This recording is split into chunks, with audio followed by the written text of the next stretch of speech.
execution is worshipped. So what I learned around Dan Gilbert is like, your money changes when you execute.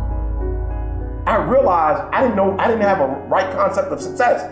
Now I understand success is accomplishing what you say you're going to accomplish. It's getting done what you say you're going to get done. And let's be honest, if you were to sit back and do a percentage on what you said you were going to do in a time span, how would you grade yourself? If you're saying 70, you're a C. If you're saying 80, you're a B. 90, you're an A. 100%. And so I said if I could execute every single time. So as I began to look at my life, I realized, and this is for Eric Thomas, if I say I'm going to work out 21 days in a row and nobody knows about it, and I realize now execution in business is like a heart beating as it relates to your body. Once that heart stops, that's it for your body.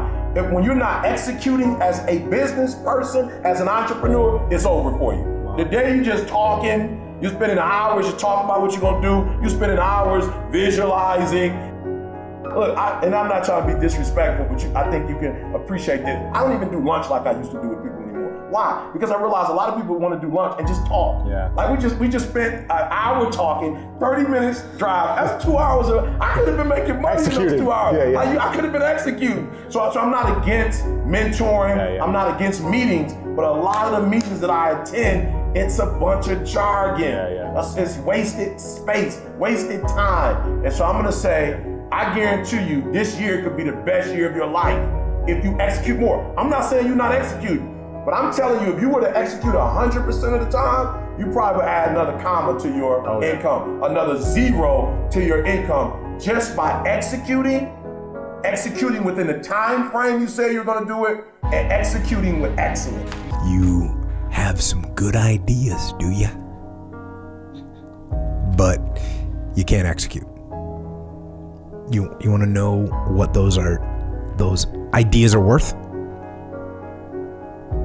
When you don't execute on them, you know what those ideas are worth? They're worth nothing.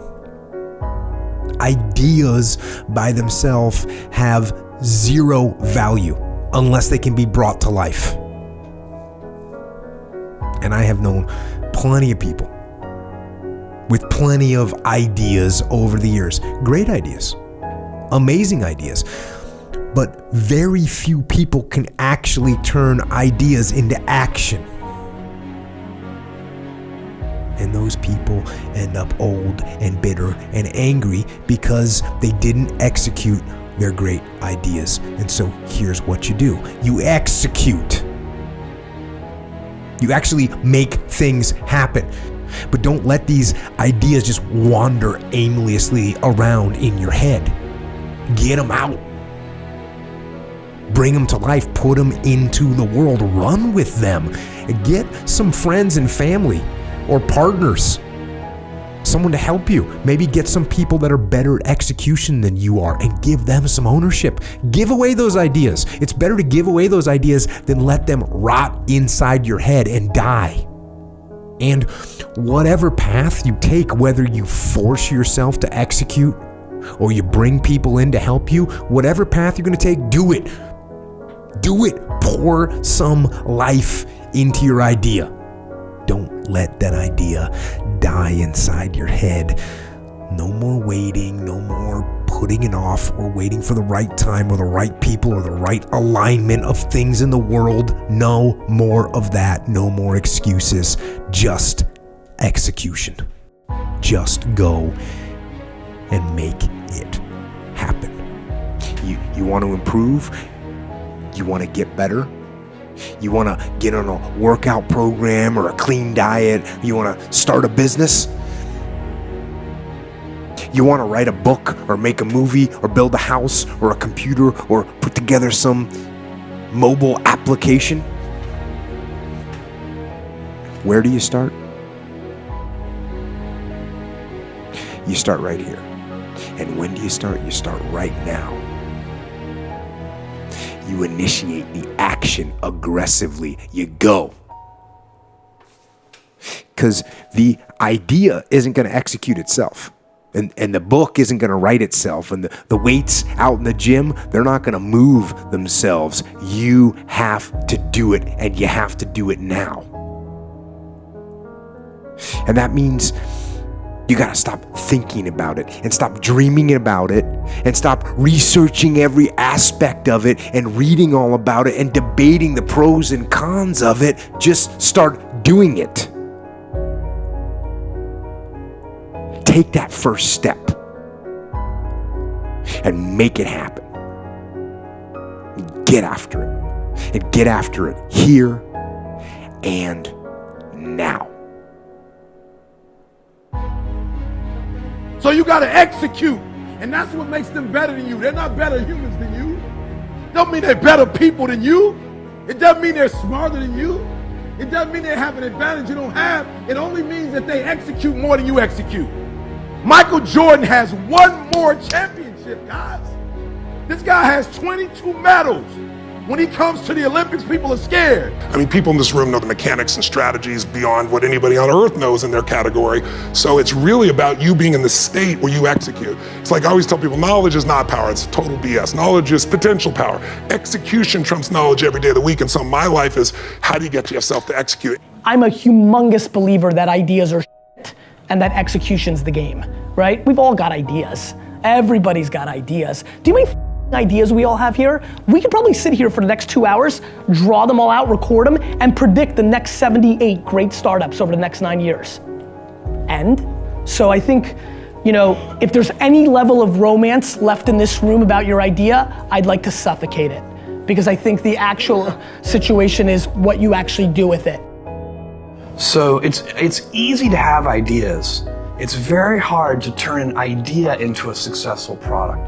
There are a lot of steps in between, and it takes persistence, relentlessness. So I always tell people who are, you know, who think they want to be entrepreneurs, you need a combination of stubborn relentlessness and flexibility. And you have to know when to be which. And basically you need to be stubborn on your vision, because otherwise it'll be too easy to give up.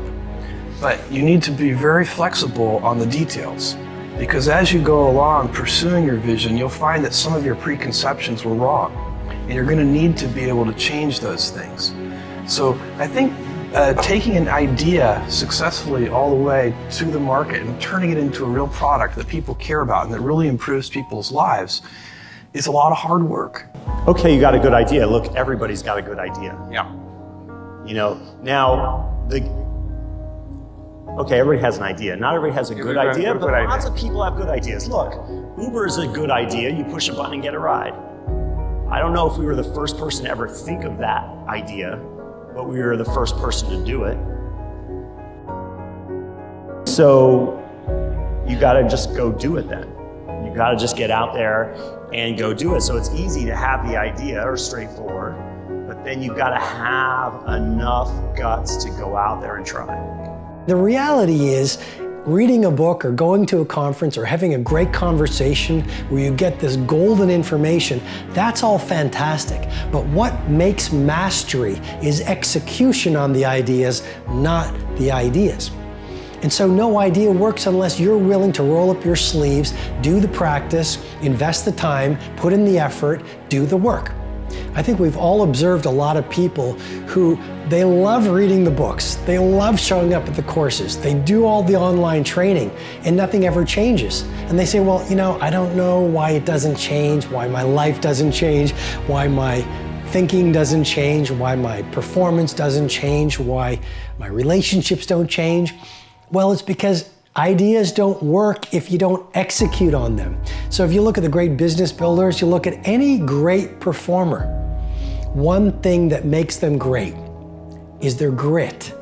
One thing that makes them great is their hunger to practice. One thing that makes them great is they are willing to sacrifice. I mean, yes, they're passionate, but did you know the root of the word passion is suffering? You've got to be willing to suffer for your vision.